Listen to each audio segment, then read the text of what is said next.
My name is Ilyana, and I'm 42 years old, and until recently, I thought my family valued me as much as I valued them. For most of my adult life, family was everything to me.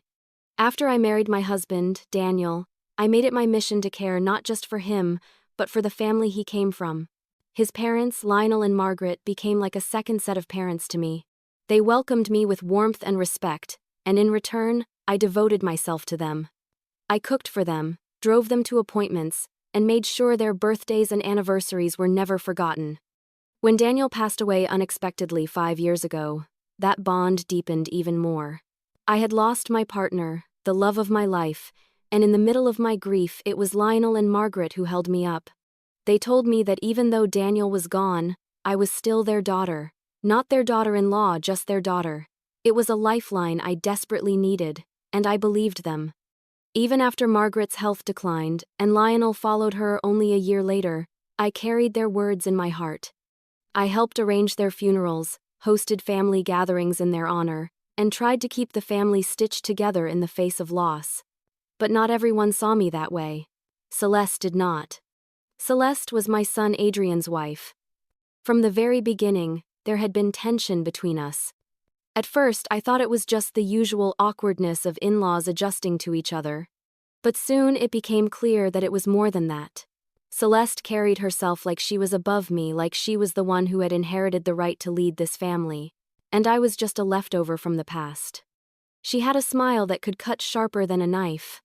At dinners, she'd lean across the table and say things like, "Oh, Ilyana, you don't need to fuss in the kitchen, you know they prefer my recipes now." At holidays, she'd take charge of decorating, brushing aside the traditions I had carefully upheld for years. And, at family gatherings, she'd make little comments. Harmless to anyone else, but sharp enough to pierce me. "That sweater is nice," she'd say sweetly. "Vintage, isn't it?" Always in front of others. Always with that tone that made people chuckle. I learned to swallow it. To tell myself it wasn't worth the fight.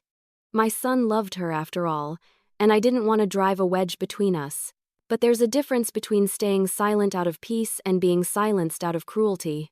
I realized that the day Lionel's will came up, the family had gathered in the old living room of his home, the walls lined with bookshelves he had built himself decades ago. The smell of his pipe tobacco still lingered faintly in the air, and his favorite armchair sat empty by the fireplace. It was the first time we had all been together since his funeral. I sat quietly near the edge of the sofa, hands folded in my lap, trying to steady myself.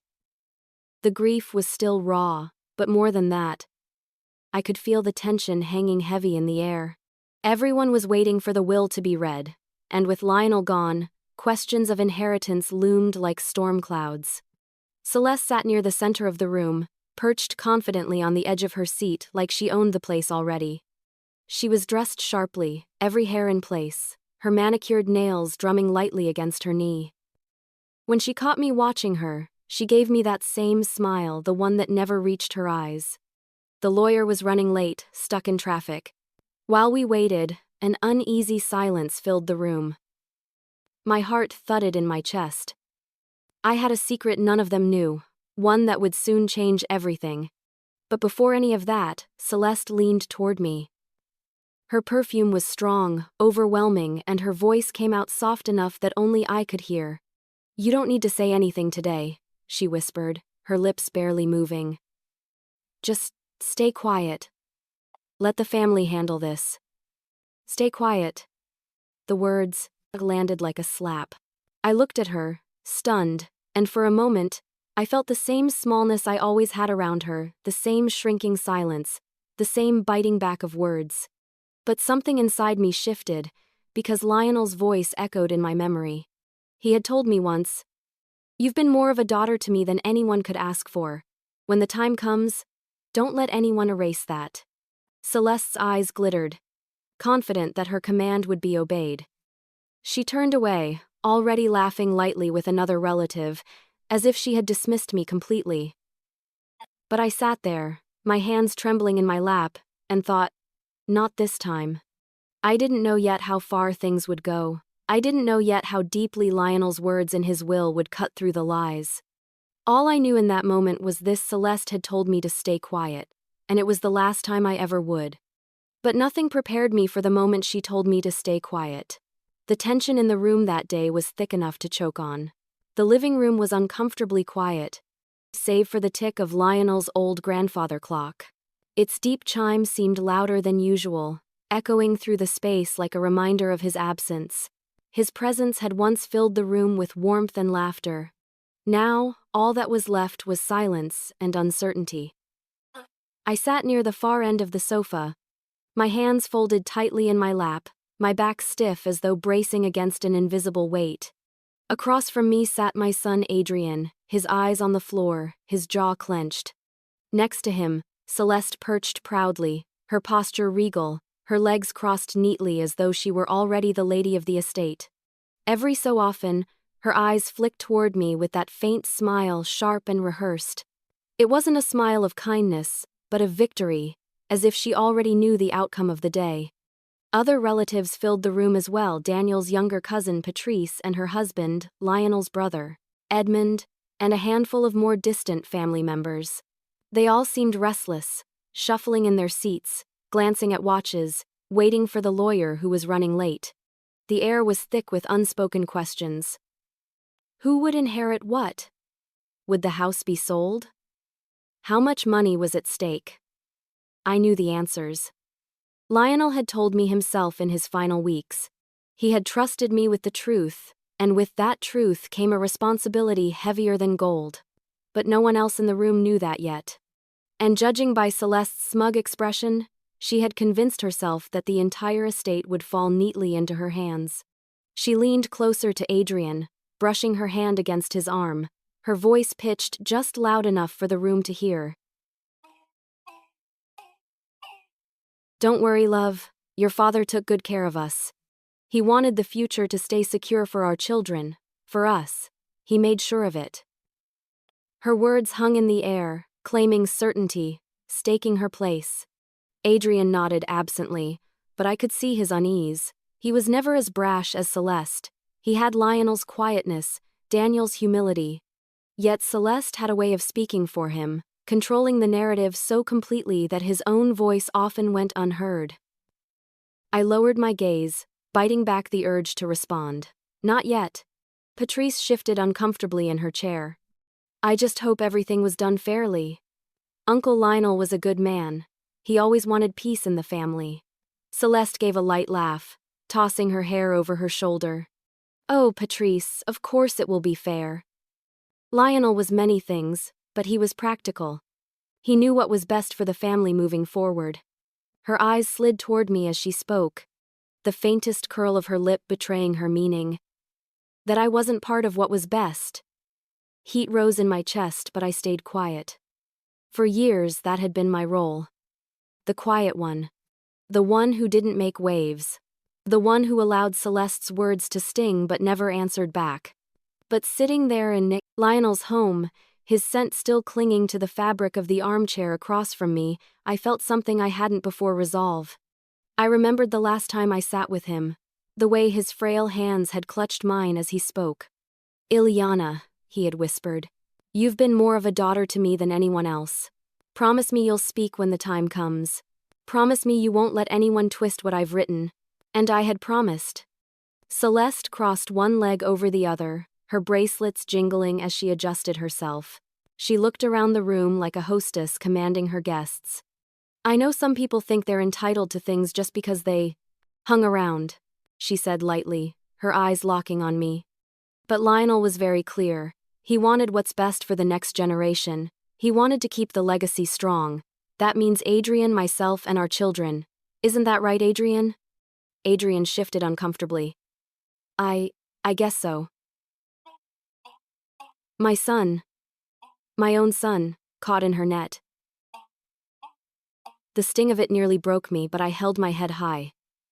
I knew the truth. And soon they all would too. Minutes dragged by like hours until finally the sound of tires crunching gravel signaled the lawyer's arrival. The tension in the room doubled. Everyone straightened, eyes darting to the door. Celeste smoothed her skirt, her smile growing wider. To anyone else, She looked composed. To me, she looked ravenous. The lawyer entered, a tall man with graying hair and a briefcase tucked under his arm. He offered his condolences again, his tone somber, before setting the case down on the table. The click of its latches snapping open echoed like thunder. Celeste sat up straighter, her nails tapping impatiently against her glass. She was ready to pounce, certain the words inside would crown her queen of the family. But as the lawyer glanced around the room, his eyes met mine briefly, and in that moment, I knew Lionel's voice was about to be heard. Again through me. And I knew I would not be staying quiet. And then, with a smile that didn't reach her eyes, Celeste leaned over and whispered, "Stay quiet." Her words were a knife wrapped in silk. Stay quiet. Two little words, spoken softly enough that no one else in the room heard them, but sharp enough to slice straight through me.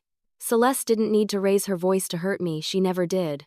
She wielded whispers the way some wield daggers, subtle enough to escape notice, but deadly enough to leave scars. I sat frozen, her perfume still stinging my nose, my pulse hammering in my ears. For a moment, I was no longer in Lionel's living room. I was transported back through the years, each memory rushing forward like ghosts waiting to be acknowledged. There was the first Christmas after Adrian married Celeste. I had spent hours baking Lionel's favorite almond cookies and wrapping gifts with the same ribbon Margaret used to love. When I arrived, Celeste took the tin of cookies from my hands, glanced inside, and said with a tinkling laugh, "Oh, Ilyana, these are sweet. But don't worry, I already ordered a dessert from a patisserie downtown. People prefer store-bought these days, it feels more refined." She placed my cookies on the farthest corner of the buffet table, where no one touched them. I remember standing by myself that evening, watching everyone slice into the cake she had chosen, while my cookies sat unopened. Then there was Adrian's birthday dinner 2 years ago. I had surprised him with a framed photo of him and Daniel fishing together when he was a boy, something deeply personal, something meant to remind him of his father. Celeste had unwrapped it with him, smiled sweetly, and said, "That's cute, Ilyana, nostalgic. But honestly, I think Adrian would prefer something practical. That's why I got him a new smartwatch." Everyone oohed and awed as she strapped it onto his wrist. My photo frame was set aside, forgotten in a pile of wrapping paper. And I couldn't forget the 4th of July barbecue when she announced, loud enough for the entire family to hear, "You know, Ilyana, you don't have to keep bringing those potato salads. Everyone loves my quinoa salad much more." The laughter that followed burned into my memory, though I noticed later how much of my salad was eaten, while hers sat untouched. Little cuts. Little humiliations. Each one disguised as a joke, a kindness, a suggestion, each one leaving me smaller, quieter, more invisible. But Celeste never underestimated her audience. She knew exactly how to say things so that others saw her as witty, charming, polished. I was left holding the sting, my silence mistaken for agreement. Now, sitting in Lionel's living room, with his empty chair staring back at me, those memories flooded me all at once. And they didn't weaken me. They steeled me. Because for the first time, I understood that my silence had been her weapon. She thrived on it. Every time I swallowed my words, every time I smiled weakly, every time I let the moment pass, she grew stronger. But Lionel had trusted me. He had given me more than just a copy of his will, he had given me his faith. I closed my eyes briefly, hearing his voice again. "Promise me you won't let anyone twist what I've written." The lawyer cleared his throat, preparing his papers. The shuffle of parchments snapped me back to the present. The family leaned forward in their seats, anticipation buzzing in the air. Celeste smoothed her skirt and sat taller, her smile blooming, certain that she was about to be confirmed as the centerpiece of Lionel's legacy. I stayed still, my hands trembling only slightly in my lap, but inside, something fierce had awakened. No more whispers. No more silence. Celeste thought she could dismiss me with 2 little words. "Stay quiet." But the folder on the oak table in front of us, the one containing Lionel's will, was heavier than her arrogance, louder than her cruelty, and sharper than her smile. And I was ready to open it. Because in front of me, on the polished oak table, lay a folder that could change everything. The lawyer's absence gave Celeste the chance she thought she wanted. Lionel's lawyer was running late, an unfortunate but revealing delay. The longer we sat waiting, the more restless the family grew.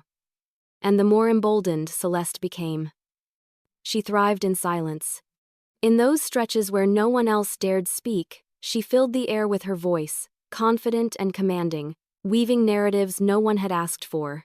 I just think, she began, shifting elegantly in her chair, that Lionel would want things handled with grace. That's why he trusted Adrian and me. We're the ones continuing the family name. We're raising his grandchildren. We're the future. A few relatives nodded politely, unsure how to respond. My son, Adrian, shifted uncomfortably, his gaze fixed on the carpet. I wanted to reach for his hand, remind him of who he was before Celeste's influence. But I stayed still. Patrice, bless her, tried to interject. I'm sure Lionel thought of everyone, Celeste. He was always very generous. Celeste's smile sharpened. Of course, Patrice. But let's be honest, he wasn't going to leave the bulk of his estate to people who weren't directly invested in the family's future. I mean, she tilted her head, her eyes landing on me. It wouldn't make sense, would it? Her meaning was clear. Heat flared in my chest, but I didn't rise to her bait. Not yet.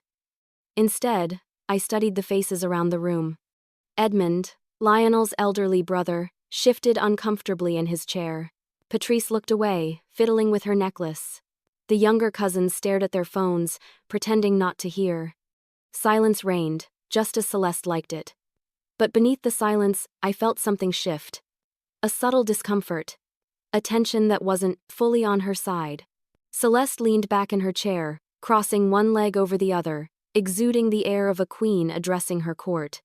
When Daniel passed, Lionel told me himself how important it was to keep the family stable. He knew Adrian and I would carry that responsibility. He wouldn't want his estate divided in ways that weaken us. Isn't that right, darling? Adrian nodded, his lips pressed tight, but his eyes darted toward me. For a brief second, guilt flickered there. He knew his father had loved me dearly. He knew Celeste was rewriting the story to suit herself. But he didn't speak. That was her power, keeping others quiet, ensuring her voice was the only one that mattered. But she had no idea I already knew the truth. The memory was as clear as if it had happened yesterday. Lionel's hand, frail but firm, pressing the folder into mine. His voice low but resolute. Ilyana, I trust you with this. Promise me you'll protect my wishes. Don't let anyone silence them. And I had promised. The folder on the table contained his official will, sealed and notarized. But the copy I held in my dresser drawer at home had already revealed what was inside. Lionel had not left everything to Adrian and Celeste. He had spread his estate carefully, thoughtfully, ensuring fairness. He had left me something far more valuable than property. His acknowledgement, his gratitude, his recognition that I was family. I clenched my hands in my lap, steadying my breathing.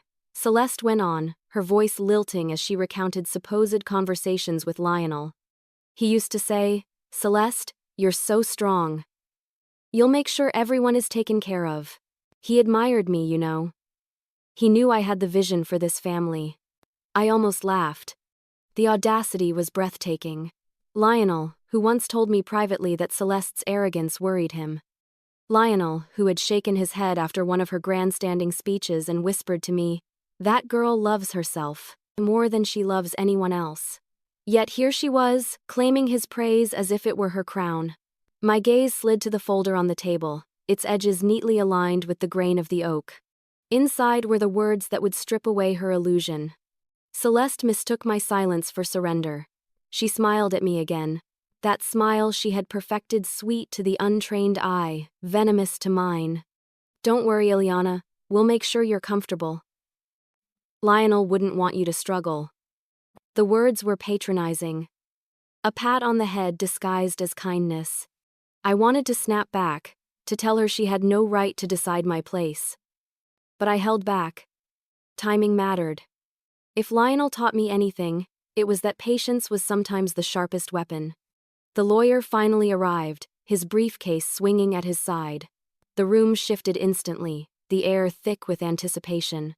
Celeste sat taller, smoothing her skirt, her expression triumphant, as if she were about to be crowned. But I sat taller, too, because unlike Celeste, I didn't need to wonder what the will said. I already knew. But Celeste had no idea that I already knew the truth. The truth had been handed to me weeks before. Lionel had always been a man of quiet strength. Even in his final months, when illness weighed heavy on him, his presence filled a room. He didn't waste words. When he spoke, it mattered. I remember the day as if it were yesterday. The autumn sun filtered through the lace curtains in his study, casting soft golden light over the stacks of books and the framed photographs lining the shelves. He sat in his worn leather chair, a blanket draped over his knees, his hands folded atop the armrests. "Ilyana," he said softly, "sit with me." I pulled up the wooden chair across from him, my heart aching at how frail he looked. His cheeks were thinner, his hands trembled slightly, but his eyes, those sharp, knowing eyes, were as clear as ever. "I don't have much time left," he began, his voice steady despite the weight of his words. "And there are things I need to set right before I go." I swallowed hard. "Lionel, please don't talk like that." He gave me a faint smile, one corner of his mouth lifting. "My dear, denial doesn't change the truth. We both know what's coming. That's why I need to know I can trust you." I leaned forward, my hands clasped tightly in my lap. "Of course you can." His gaze lingered on me, heavy with meaning. "I've seen how you've carried this family since Daniel passed. You were more of a daughter to me than I could have ever hoped for." Margaret felt the same. We used to say to each other, "Ilyana keeps the glue from crumbling." His voice cracked slightly, and he looked away, blinking back emotion. Tears welled in my own eyes, but I forced myself to stay composed.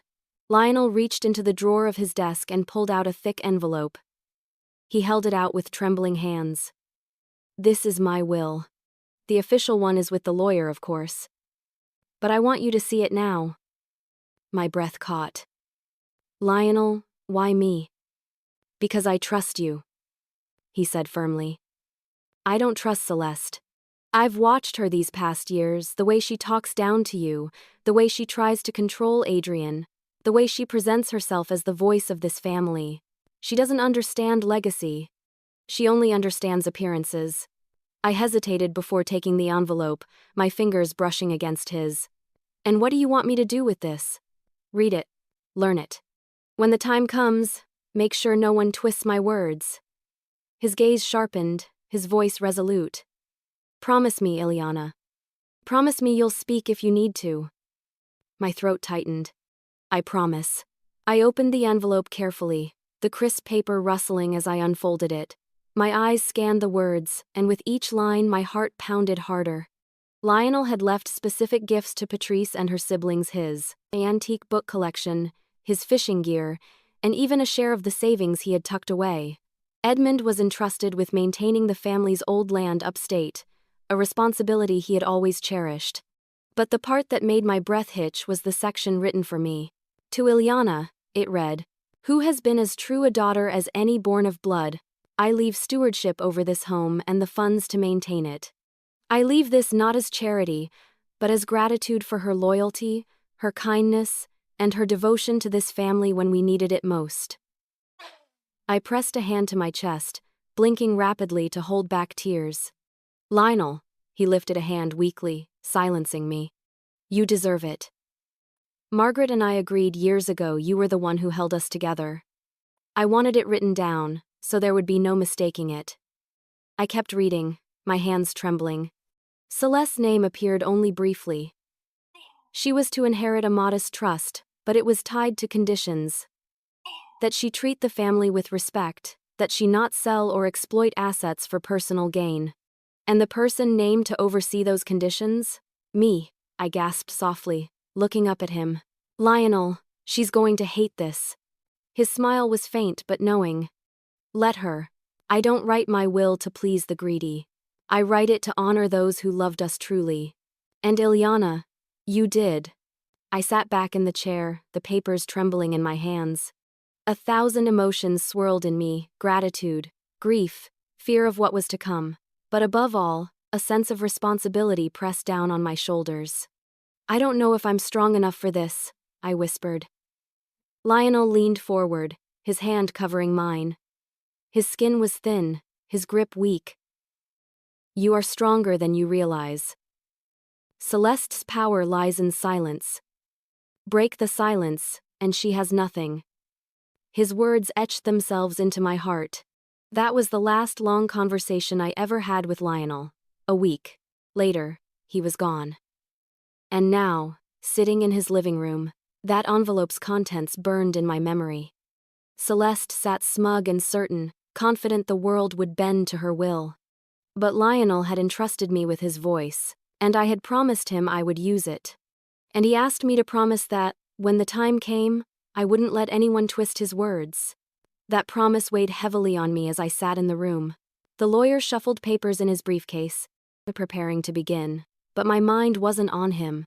It was on Lionel, on his frail hands pressing that envelope into mine, on his steady eyes that had cut through all my doubts. Break the silence, and she has nothing. I glanced at Celeste. She sat upright, her chin lifted, her posture screaming ownership. To anyone else, she looked poised. To me, she looked like a vulture perched on the edge of a meal she thought already hers.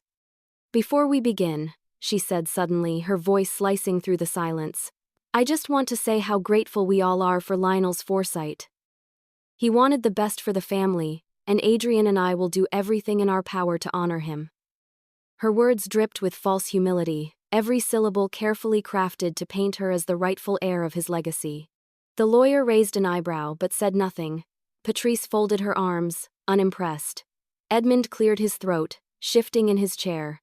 Celeste carried on, undeterred. Of course.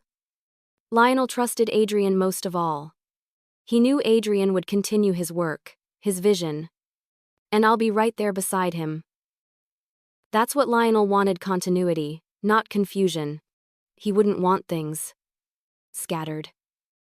Her eyes flicked to me at that last word, sharp as glass. I sat still, but inside my chest, my heart pounded. Lionel had made things very clear: his estate was not to be swallowed whole by one person's greed. He had spread it with care, weaving love and gratitude into every line of his will. But Celeste had convinced herself otherwise. She spoke as though she already held the deed to every brick, the key to every lock. I caught Adrian's expression, his lips pressed tight, his eyes heavy with conflict. He didn't fully believe her, but he didn't challenge her either. He rarely did. It was then Celeste leaned toward me again, her voice low but sharp enough to pierce bone. Just remember what I said. Stay quiet. Don't make this harder than it needs to be.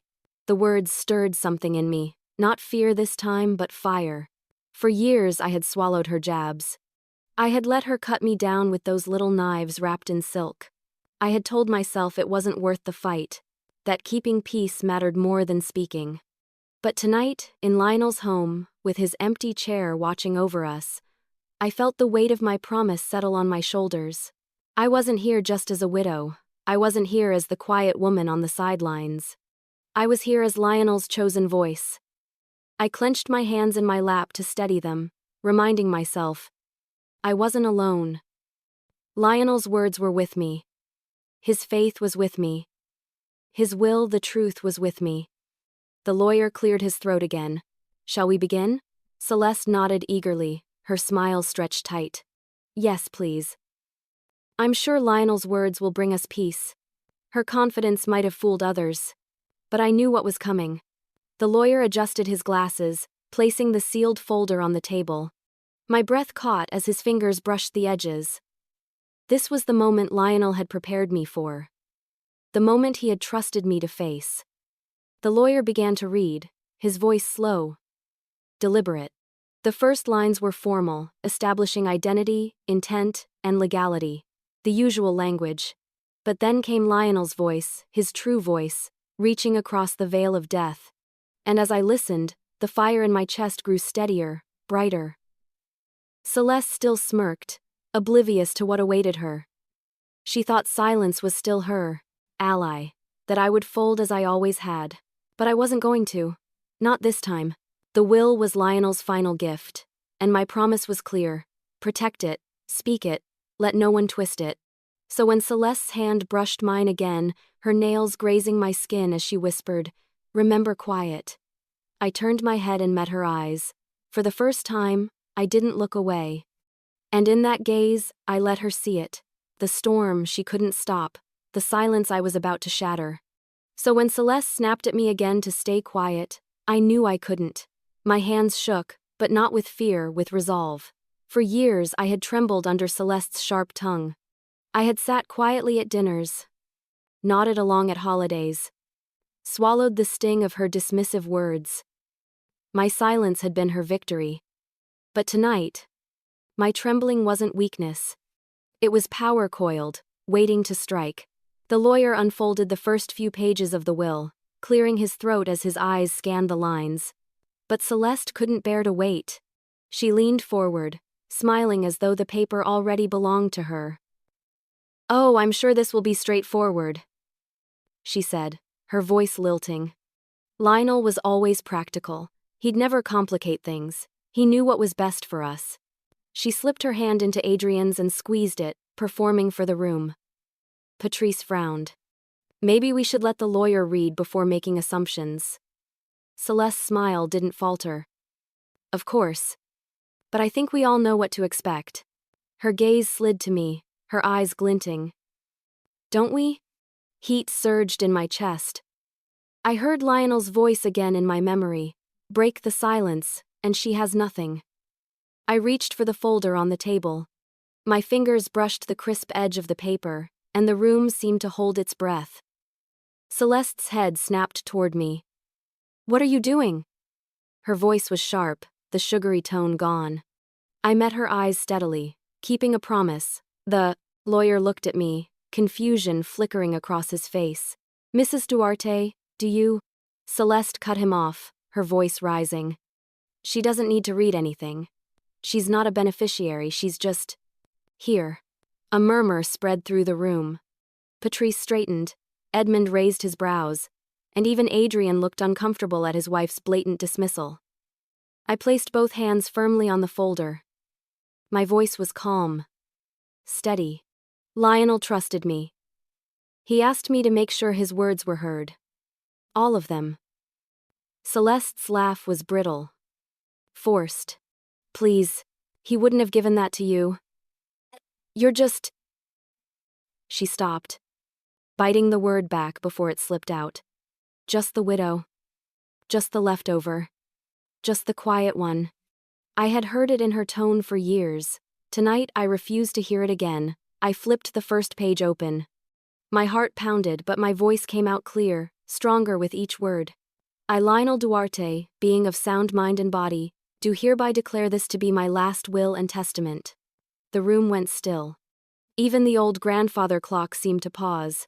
Celeste gaped at me, stunned into silence. I read on, my voice steady. Each line carried Lionel's presence into the room. His careful thought, his fairness, his love, it was all there, woven into the words. "To my brother Edmund, I entrust the care of the Duarte family land in Greenwood. It has been in our family for generations, and I know he will protect it." Edmund's eyes widened, his throat bobbing as he swallowed hard. "He remembered," he whispered. Celeste shifted uncomfortably, her nails tapping against her chair. I continued. "To my niece Patrice, I leave my antique book collection and a portion of my savings. May she continue the education and curiosity that our family has always valued." Patrice gasped softly, her hand covering her mouth. Tears welled in her eyes. "Uncle Lionel." Around me, the air changed. What had been tense now felt reverent. Lionel's voice filled the room, carried through mine, but it was the next section that shifted everything. "To Ilyana Duarte, who has been to me as true a daughter as any born of blood, I leave stewardship over my home and the funds to maintain it." This is not charity but gratitude. For her loyalty and kindness when our family needed it most. My throat tightened as I read the words aloud, but I forced myself to continue. My voice didn't waver. The room fell silent. Every eye turned toward me. Some were wide with shock, others with recognition. And Celeste? Her face drained of color. She opened her mouth, but no words came. For the first time, she had nothing to say. I closed the folder gently, my fingers pressing against the cool surface. My promise to Lionel had been kept, at least in part. His words had been spoken aloud, unaltered, unshakable. I looked up, meeting the stunned stares of my family. This is Lionel's voice, his truth, and it deserves to be heard. Celeste shifted, her lips trembling as if searching for a retort. But the silence that followed wasn't mine anymore, it was hers. And that's when I opened the will and began to read aloud. The first words silenced the room instantly. It was as if the air itself grew heavy after I spoke Lionel's words aloud. The silence wasn't the nervous kind Celeste thrived in. It was reverent, thick with shock and weight. For the first time in years, her laughter didn't echo through the room. I lifted my chin and kept reading. To my brother Edmund, I entrust the Duarte family land, I repeated, Lionel's words ringing clear. Edmund sat straighter, his hands trembling as he pressed them against his knees. His eyes glistened, and I knew what he was remembering, those long summers in Greenwood, running through the fields with Lionel, vowing to protect what their father had built. Patrice sniffled quietly beside him, dabbing at her eyes. Even those who had remained distant leaned forward now, caught by the weight of Lionel's voice. And then, as I read the passage naming me his daughter in spirit, the room shifted entirely. Celeste's painted lips parted, her jaw dropping slightly as if she hadn't heard correctly. Her eyes darted to Adrian, then back to me, then to the folder in disbelief. That can't be right, she whispered, but the words didn't carry. I kept my eyes on the page, refusing to be pulled into her disbelief. Lionel had been precise, deliberate. The will praised my loyalty, my years of care, my devotion to Margaret and Lionel in their hardest times. Every sentence struck like a hammer against the false image Celeste had tried to craft of herself as the center of his world. Adrian's gaze was fixed on the papers, his brow furrowed as if the ground beneath him had shifted. My son, the boy I had raised, the man I had comforted when his father died, looked torn between loyalty to his wife and recognition of the truth now being spoken aloud. Celeste, however, couldn't remain quiet. She leaned forward abruptly, her voice slicing through the stillness. This is ridiculous. Lionel wouldn't say that. He never said that to me. If he felt that way, why wouldn't he tell us? The lawyer, who had been silently watching me read, spoke for the first time. His tone was calm, unshakable. Because he didn't trust you, Mrs. Duarte. He trusted her. He nodded toward me. Gasps rippled across the room. Patrice pressed a hand to her mouth. Edmund exhaled sharply, and even Adrian looked at Celeste with a mixture of surprise and confusion. Celeste's face flushed deep crimson. That's absurd. He adored me, he told me. But her words trailed off as she realized how weak they sounded. I turned another page, my hands steady now, my voice stronger. To my grandson Adrian and his wife Celeste, I leave a trust of modest sum. This is to be given under one condition, that it is used for the family's well-being, and not for indulgence or vanity. I appoint Ilyana Duarte as the overseer of this trust, with full authority to ensure this condition is met. The room erupted in murmurs. Heads turned, eyes widened, whispers spread like wildfire. Adrian stared at me, his mouth opening slightly, but he didn't speak. His hand slipped out of Celeste's, and that small motion spoke volumes. Celeste, however, was not so quiet. She surged to her feet, her heels clicking against the wooden floor like gunshots. This is outrageous! He gave her power over us, over me? He wouldn't humiliate me like this. The lawyer remained calm. He did, Mrs. Duarte. The will was notarized and witnessed. It is legally binding. Her face twisted in fury. No, this is a trick. She's manipulating this. She must have gotten to him when he was weak. I closed the folder firmly, the sound echoing through the room like a gavel. Then I met her eyes, unflinching. Lionel wasn't weak. He was clear. He saw through the masks, Celeste. And he trusted me. The fury in her eyes dimmed into something darker fear. For the first time, she realized she couldn't control the narrative. The silence wasn't mine anymore. It was hers. Around us, relatives began murmuring words of support. Patrice leaned forward, her voice firm. He was right to trust her. She was always here for him. For Aunt Margaret. For all of us. We all saw it. Some of us just didn't say it out loud. Edmund nodded. I couldn't agree more. Even Adrian's voice, soft but steady, broke the silence. Dad always said Mom was the heart of the family. Maybe this was his way of making sure that never changed. Celeste whipped her head toward him, betrayed. Adrian!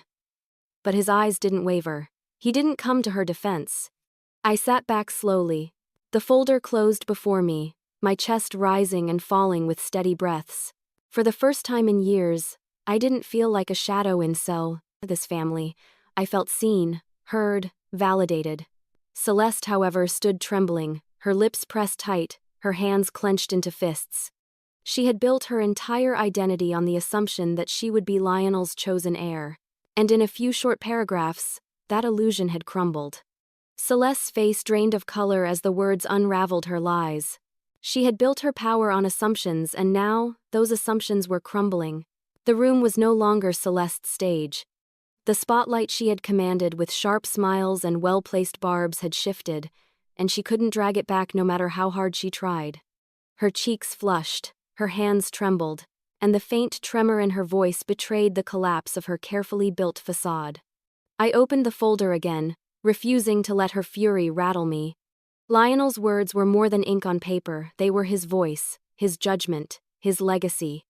My own voice steadied as I read. To my grandchildren, I leave savings bonds to be held in trust until they reach the age of maturity.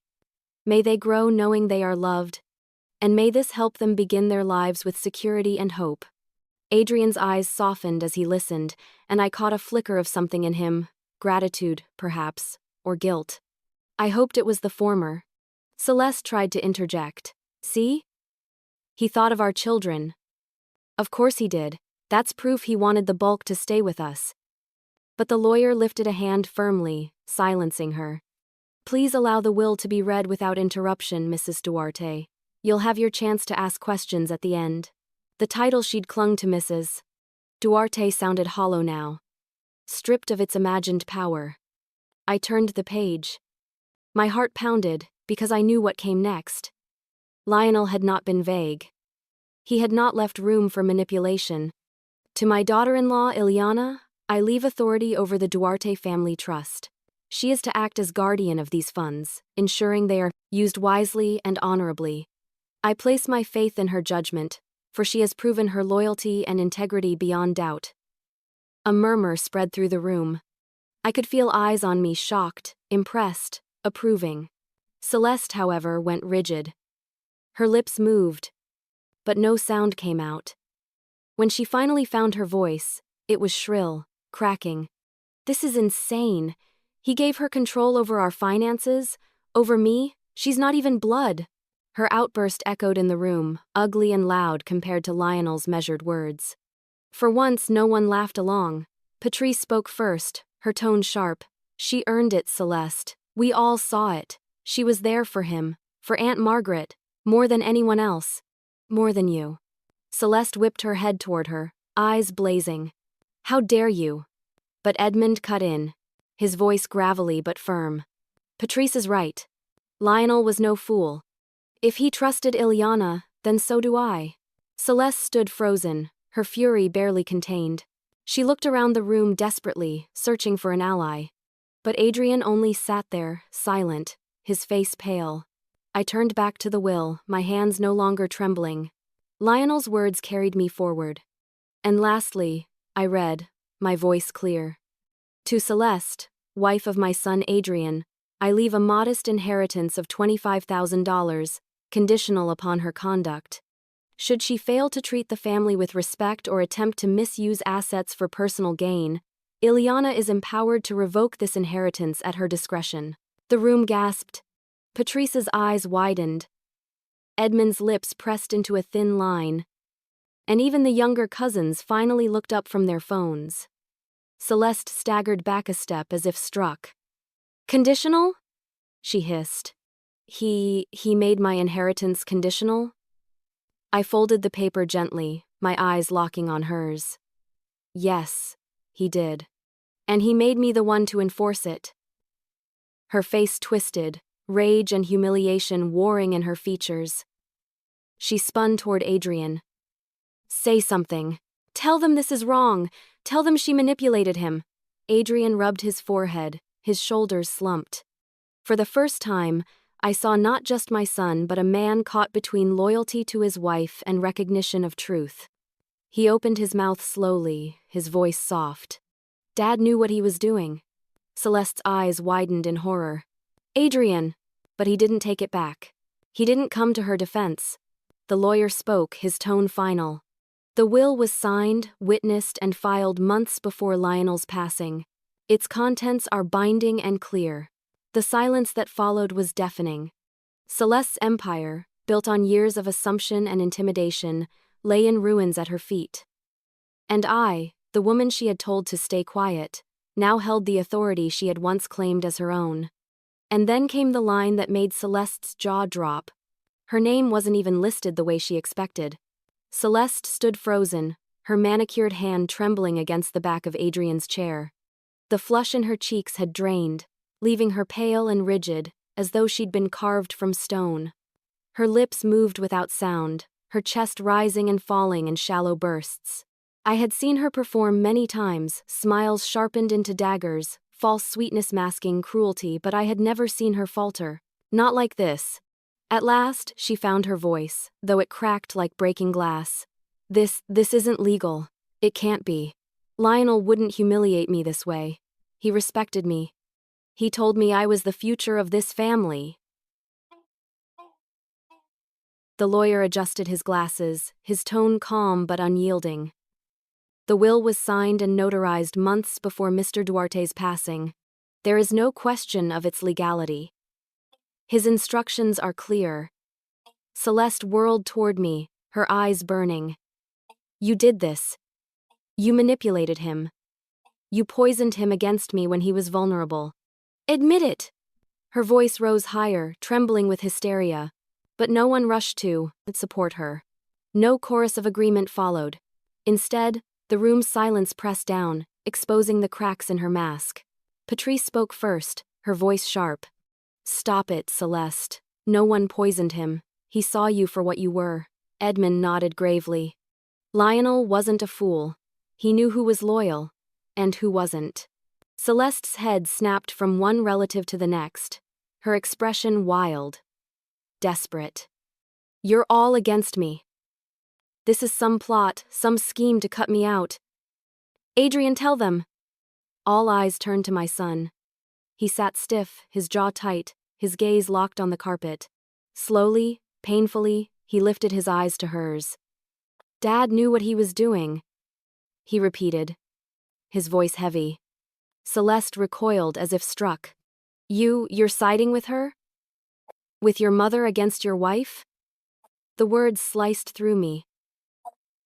But not the way she intended.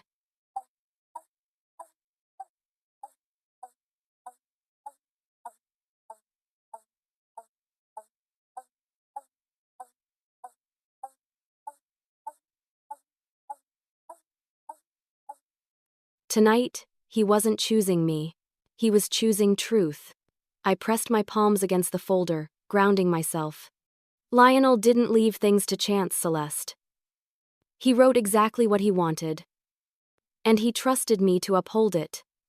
Her laugh was bitter, broken. "You think this makes you powerful? You think you've won because some old man scribbled your name on paper? I still have Adrian, I still have our children. You can't erase that." The lawyer's tone grew firmer. "Mrs. Duarte, no one is erasing anything. But your inheritance is conditional. And Mrs. Duarte," he nodded at me, has full authority to oversee it. That was Lionel's decision, and it is binding. The words struck like a gavel. Final. Unshakable. Celeste staggered back into her chair, her nails digging into the fabric of the armrest.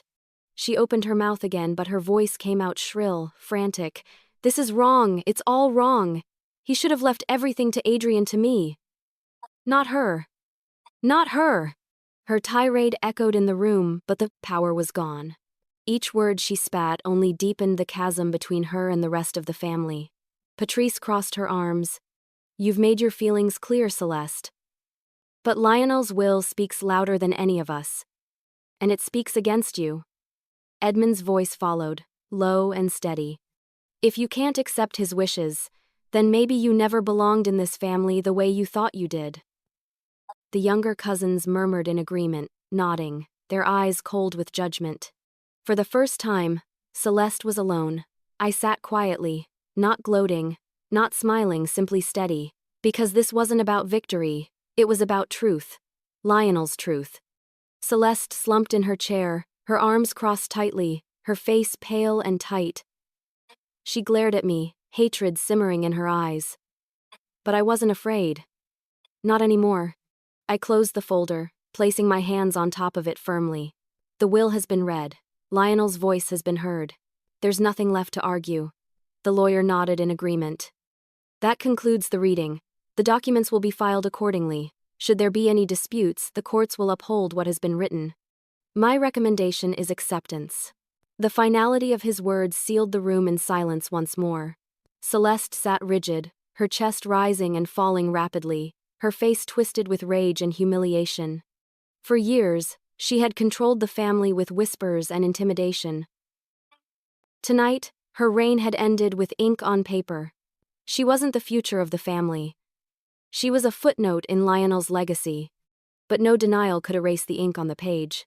The more I read, the stronger I felt. When I first touched Lionel's will, my hands had trembled. Fear, grief, the weight of Celeste's presence, all of it had pressed against me like a stone on my chest. But now, with each word spoken aloud, I felt that weight lift. Lionel's voice came through those pages, and speaking them wasn't just duty anymore, it was power. I glanced at Celeste. She sat stiffly, her jaw clenched, her nails biting into the fabric of the armrest. Her eyes burned into me, but the fire had dimmed. For the first time, I wasn't the one silenced by her glare. She was. I reopened the folder, not because I needed to, but because I wanted his words to be heard in full, leaving no shadow of doubt. To Ilyana Duarte, I read again, slower this time so the weight of it sank into every ear in the room. Who has been to me as true a daughter as any born of blood. A hush spread across the family. Patrice nodded faintly, tears brimming in her eyes. Edmund's lips curved into the smallest of smiles.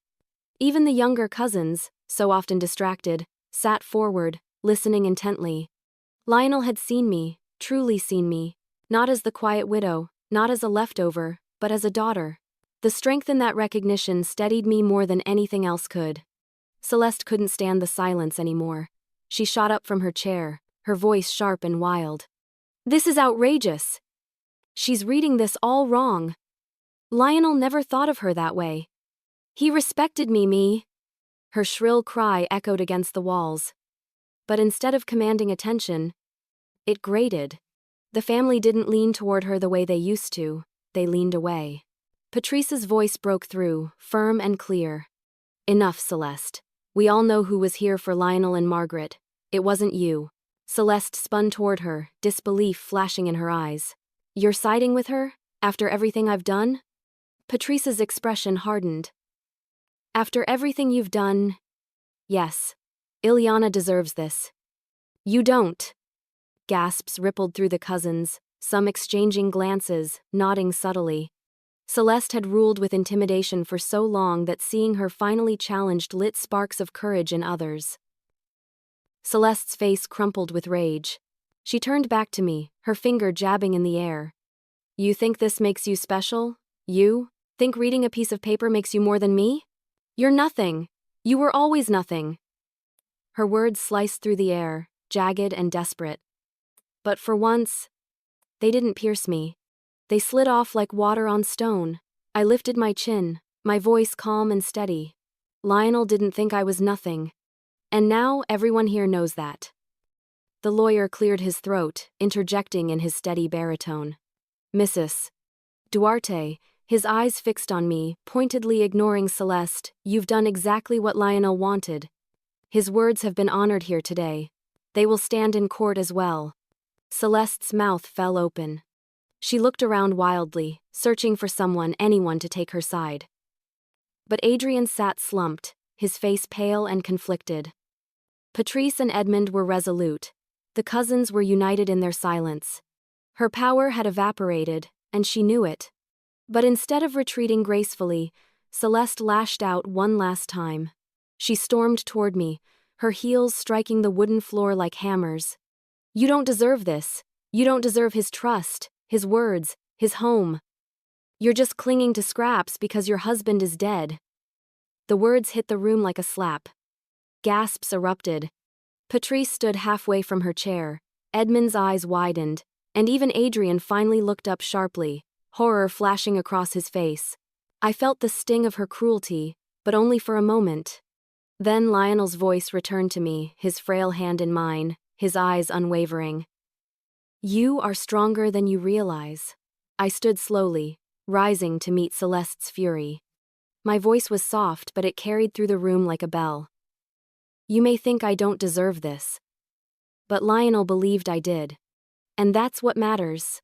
Celeste froze, her lips parted, her chest heaving. I held her gaze without flinching. You've spent years trying to silence me.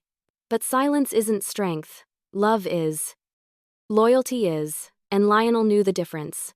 The room erupted in applause, not loud, raucous applause. But the firm, deliberate clapping of people who had finally chosen a side. Patrice clapped first, then Edmund, then others followed. Celeste stood trembling, her fists tight at her sides, her face twisted with rage and humiliation. For years, she had commanded the silence in this family. Tonight, she was drowned out by applause for me. By the time I closed the folder, there was no power left in her voice. Silence filled the room, but it wasn't the silence Celeste had wanted. For years, she had thrived on quiet, the kind where no one dared challenge her, where her word was law, where her sharp little comments went unchecked. But this silence was different. It was the silence of a woman who had lost control. Celeste stood frozen in the middle of the room, her chest rising and falling with shallow, angry breaths. Her eyes darted from one family member to the next, searching for sympathy, for approval, for the usual nods of agreement. None came. Patrice sat with her arms folded, chin lifted, a small smirk tugging at her lips. Edmund leaned back in his chair, arms crossed, his gaze steady and disapproving. Even the younger cousins, so often indifferent, exchanged pointed looks that spoke volumes. We see you now. We're not fooled anymore. The lawyer began to gather his papers, his role complete, but the energy in the room was still alive, pulsing with change. Patrice was the first to break the silence. You know, Uncle Lionel was right. Ilyana deserves this. She was the one who held us together when everything fell apart. A chorus of agreement rippled through the room. Ilyana showed more loyalty and kindness than anyone. Lionel saw it. Margaret saw it. And now, we all do. My throat tightened. For so long, I had been invisible in this family, reduced to whispers and dismissal. To hear their voices rise now in acknowledgement, it was like sunlight breaking through clouds, after years of rain. Celeste's face contorted, caught between rage and disbelief. You're all blind. You think she's some saint? She's nothing but a manipulator. She just sat at their bedside because she had nothing else to do. Don't you see? This was all a performance. The words rang hollow. Edmund shook his head slowly. No, Celeste. What you do is performance. What Ilyana does is love. The applause that followed wasn't loud, but it was steady, deliberate, undeniable. My hands trembled in my lap, not with fear this time, but with gratitude. For once, I wasn't clapping alone in the shadows. The family was clapping for me. Celeste's eyes blazed, her chest heaving as she shouted over the noise. "You're all making a mistake." "She doesn't deserve to be in charge." "I do." Lionel knew I was the future. Patrice rose to her feet, her voice cutting clean through the chaos. "If you were the future, Celeste, then why did Lionel make your inheritance conditional?" The room went still again. All eyes turned back to Celeste. Her mouth opened and closed, but no sound came out. She had no answer. The lawyer cleared his throat, his tone calm but firm. "The conditions were written by Lionel himself. They cannot be changed." Celeste's face crumpled. She shook her head violently, tears springing into her eyes not of grief, but of rage.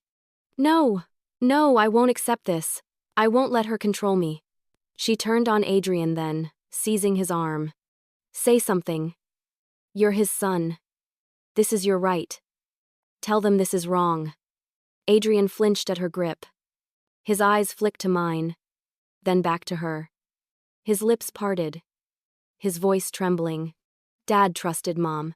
If that's what he wanted, then we have to respect it." Celeste's grip loosened. She stared at him as if he had betrayed her in the worst way imaginable. "Adrian, how could you?" But Adrian didn't answer. He simply lowered his head, shame heavy in his eyes. The sound of her world shattering was almost audible. I closed the folder slowly, my hands resting on it as though sealing the final chapter. My voice was calm, but it carried through the room. Lionel wanted peace in this family. He wanted fairness. He wanted love to guide us, not greed. That's the legacy he left. Not money, not power, but love. Patrice nodded firmly. Edmund murmured, "Here, here." But Celeste couldn't let go, not fully. Even in her ruin, she clawed for control. Her voice cracked as she shrieked, "This isn't over. You'll regret this. All of you will regret this." She stormed toward the door, her heels striking the wooden floor like gunshots. No one stopped her. No one followed. For the first time, she was truly, painfully alone. The room remained still after she left, the echo of her departure fading into silence. And then, slowly, eyes turned toward me not with pity, not with dismissal, but with respect. Patrice smiled warmly. "Thank you, Ilyana. For everything." Edmund's gravelly voice followed. Lionel chose wisely. Tears welled in my eyes, but this time they weren't from hurt, they were from healing. For so long Celeste had told me to stay quiet. But tonight, I had spoken, and they had listened. But Celeste still tried one last time to turn the tide. Her desperation was almost pitiful. The slam of the door should have been the end of it. Celeste's exit had left the room vibrating with relief, as though her absence cleared the air. But it wasn't over. Not yet. 10 minutes later, the sharp clatter of heels on the hallway floor announced her return. She burst back into the room, her eyes red and wild, her voice trembling with fury. "This is a sham, all of it. You're letting her manipulate you with crocodile tears and fake loyalty." The cousins groaned softly. Edmund rolled his eyes, and Patrice muttered, "Here we go again." Celeste stormed up to the table where the lawyer sat, her finger stabbing toward the folder like a dagger. "That will, it's forged. She tricked Lionel when he was dying. She probably forced him to sign it." The lawyer calmly adjusted his glasses. "Mrs. Duarte, I personally oversaw the drafting and signing of this will. It was notarized and witnessed by 2 impartial parties. Its legitimacy is unquestionable." Celeste's laugh came out shrill and broken. "Impartial parties? Who? Her friends? Don't you see? She's been plotting this for years." I sat still, my hands folded over the folder. My heart raced, but not from fear. I felt only pity now. Celeste was unraveling before us, every thread of her composure coming undone. Patrice stood, her voice sharp. "Enough, Celeste. You've humiliated yourself enough already. Stop trying to tear down someone who's only ever shown love for this family." Celeste spun toward her, eyes blazing. "You think she loves this family? She loves control. She loves the feeling of being important. But she's nothing. She's not blood. She doesn't belong here. The words stung, but before I could respond, Edmund's voice rumbled like distant thunder. She belongs more than you do, Celeste. A ripple of agreement moved through the room. Even the cousins nodded, their faces set. Celeste's face twisted in rage, but behind it I saw something else: fear. For the first time, she wasn't feared. She was despised. She turned desperately to Adrian. Say something. You can't let them do this to me. To us. Adrian's shoulders slumped. His face pale. Slowly, he shook his head. Dad chose Mom. He trusted her. And after hearing all this, I think he was right. The silence that followed was deafening. Celeste staggered back a step, her mouth opening and closing like she couldn't quite breathe. Adrian, no. You're supposed to be on my side. Adrian's voice cracked, but it held. I'm on the side of what's right. Her gasp was sharp, almost a sob. She looked around the room one last time, but there were no allies left. No nods, no approving smiles, no quiet support. She was utterly alone. The lawyer closed his briefcase, his tone final. The will is binding. Mrs. Duarte. He looked at me. The authority is yours. Lionel's words will stand. Celeste shook her head violently, tears streaking her mascara. No, I won't let this happen. I'll take it to court, I'll destroy you. I rose slowly, meeting her gaze with calm steadiness. My voice was quiet but firm. You can try. But you can't erase his words. You can't erase the truth. Lionel saw you, Celeste, just as he saw me. And he chose. Her lips trembled, her chest heaving, but she had no answer. No weapon left. Patrice broke the silence with a soft laugh. Go ahead, Celeste. Take it to court. You'll only embarrass yourself more. The cousins chuckled. Edmund gave a low grunt of agreement, and even Adrian lowered his head, refusing to meet her eyes. Celeste's fury collapsed into something smaller, weaker. She stood trembling, tears pooling in her eyes. Her voice was barely a whisper now. You'll regret this. Then she turned sharply on her heel and stormed out, her heels striking like thunder on the floorboards. This time, the door slammed harder, echoing long after she was gone. The family let out a collective exhale. The storm had passed. The lawyer gathered his papers, nodding to me. Mrs. Duarte, you've honored Lionel's wishes well. He would be proud. Patrice touched my shoulder gently. We're proud too. Edmund gave a solemn nod. You've earned more than our respect. You've earned your place. My eyes blurred with tears. For so long I had felt like an outsider in my own family. Tonight I wasn't just included, I was embraced. Celeste had tried to erase me, but Lionel had written me back into the story, and no one could take that away. By the end of it, even her husband looked at her differently. That night, I realized I hadn't just read a will, I had spoken my truth. The lawyer left first, his briefcase clicking shut as he walked out into the cool evening. The rest of the family lingered in the living room, their voices softer now, warm and steady, as though the house itself was breathing easier without Celeste's claws scraping against it. Patrice was the first to rise. She walked over, her expression gentle but resolute, and wrapped her arms around me. Thank you, Ilyana. You gave Uncle Lionel the voice he deserved tonight. And you gave us one too. Her words sank deep into my heart, filling cracks I hadn't even realized were there. For years, I had sat quietly at gatherings, my presence tolerated but never celebrated. To be seen now, to be thanked, it was almost overwhelming. Edmund stepped forward next. His handshake was firm, his eyes shining with respect. You were the daughter Lionel always knew you were. Don't ever doubt that again. Tears stung my eyes, but this time they weren't born of humiliation. They were cleansing, healing. I nodded, unable to speak. One by one, the family offered words of gratitude, hugs, even apologies for the times they had remained silent while Celeste's barbs went unchecked.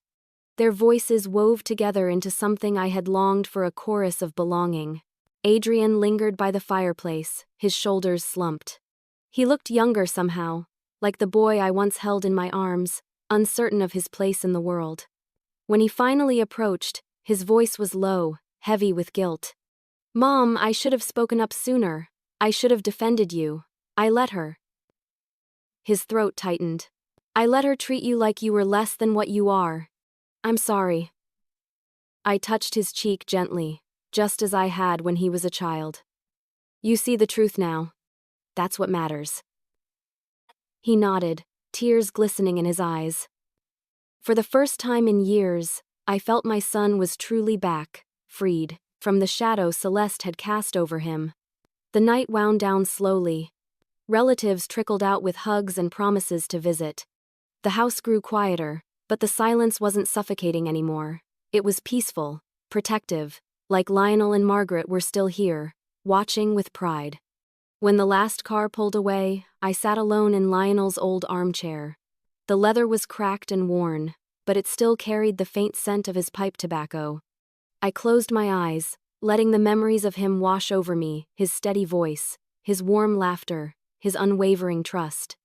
I thought of all the times I had stayed quiet, all the dinners where Celeste's laughter drowned me out, all the holidays where my contributions were dismissed with a smirk. For years, I had believed my silence was the only way to keep peace. But tonight proved something else. Peace built on silence is just another kind of prison. When Celeste told me to stay quiet, she thought she was silencing me forever. Instead, she gave me the fire I needed to finally speak. And when I did, I wasn't just reading Lionel's will, I was reading my own worth into the room. I belonged. Not because of ink on paper, not because of what was left to me, but because of who I had always been. Loyal. Steady. Loving. Family. The will didn't create that truth. It only confirmed it. I leaned back in Lionel's chair, a smile tugging at my lips. "I did it," I whispered into the stillness. "I kept my promise." For the first time in years, my chest felt light. The shadows of invisibility had lifted, and in their place stood strength, dignity, and belonging. Celeste's voice had once been the loudest in the room, but her words had crumbled, while mine had finally taken root. And as I sat there, the night pressing softly against the windows, I knew one thing with unshakable certainty. She told me to stay quiet. But instead, I made sure everyone heard the truth.